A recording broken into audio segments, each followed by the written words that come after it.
আমি doctor Rajib Kumar Chatterjee, modern homeopathic research centre ঢাকুরিয়ার তরফ থেকে নিউরোলজিক্যাল ডিসঅর্ডারের উপরে যে হোমিওপ্যাথি কি বিশদভাবে সুন্দর কাজ করে তার একটি উদাহরণ আমরা দিতে চলেছি।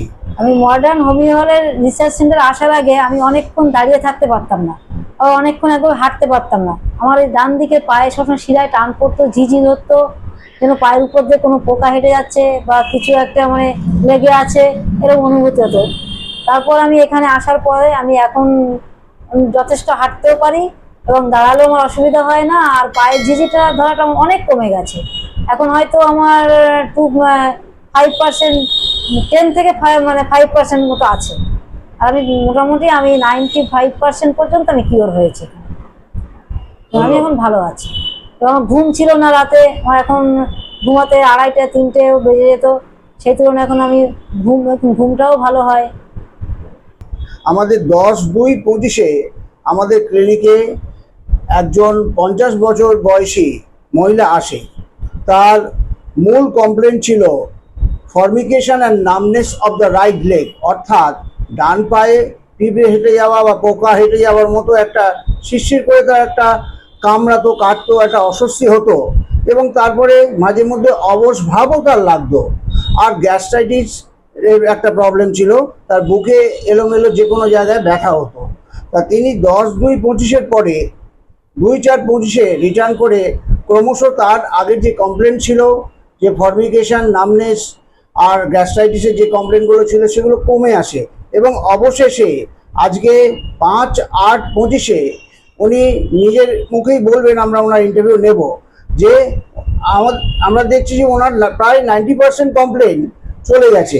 আচ্ছা, 10/2/25 আমাদের মডার্ন হোমিওপ্যাথিক রিসার্চ সেন্টার ঢাকুরিয়াতে আপনি এসেছিলেন। হ্যাঁ, আপনার কি সমস্যা ছিল তখন? আমার প্রথম সমস্যা ছিল হচ্ছে আমার পায়ের ডান দিকে টান পড়তো শিরায়, আর পা ঝিঝি ধরতো। আচ্ছা, তখন মনে হচ্ছে বিড়বিড় করে কিছু একটা হাঁটছে, এই জন্য বেশি আমার শিরায় টান পড়তো, আর বুকের বাঁ দিকে একটা ব্যথা করতো। বুকের বাঁ দিকে ব্যথা করে। হ্যাঁ।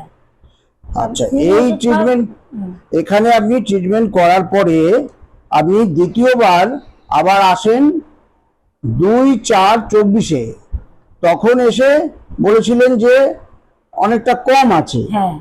আচ্ছা, এখন আবার ফাইনালি আপনি আসছেন কি কম আছে, মানে সব প্রবলেমই আছে, আমার যে প্রবলেমটা তার থেকে একটু কম আছে। মানে আপনার পায়ে যে টান ধরা, বুকে যে ব্যথা হয় এদিক ওদিক, একটু কম আছে। ওইটা আপনার 2/4/24 তারিখে এসে কমের দিকেই বলেছিলেন। আর ওইটা আপনার ফাইনালি আজকে 5/8/25 এখন এই মুহূর্তে কিরকম বোধ করছেন? এখন কিছু না, এখন তো 85% আমার ভালো আছি। আর বুকের মধ্যে ব্যথাটা মাঝে মধ্যে এখন হচ্ছে, কিন্তু আবার ওটা কমেও যায়। কিন্তু সব থেকে বেটার যেটা আমার সমস্যা, পায়ের যে শিরায় টান পড়তো, ওইটা কমেছে। ওইটার ব্যাপারে আপনি স্যাটিসফাই? হ্যাঁ। আচ্ছা, আমরা যদি আপনার এই বক্তব্যটা যা আপনি বললেন ফেসবুক আর ইউটিউবে শিক্ষামূলক পারপাসে প্রচার করি, তাতে আপনার কোনো আপত্তি নেই তো? না, আমার কোনো আপত্তি নেই, যেহেতু আমি এখান থেকে উপকৃত হচ্ছি বা হয়েছি, তাহলে আমার কোনো আপত্তি নেই। আচ্ছা, আমি এখন ভালো আছি। অর্থাৎ আমরা দেখাতে পারলাম যে নিউরোলজিক্যাল ডিসঅর্ডারের উপরেও হোমিওপ্যাথিকের কি সুন্দর কাজ হয়।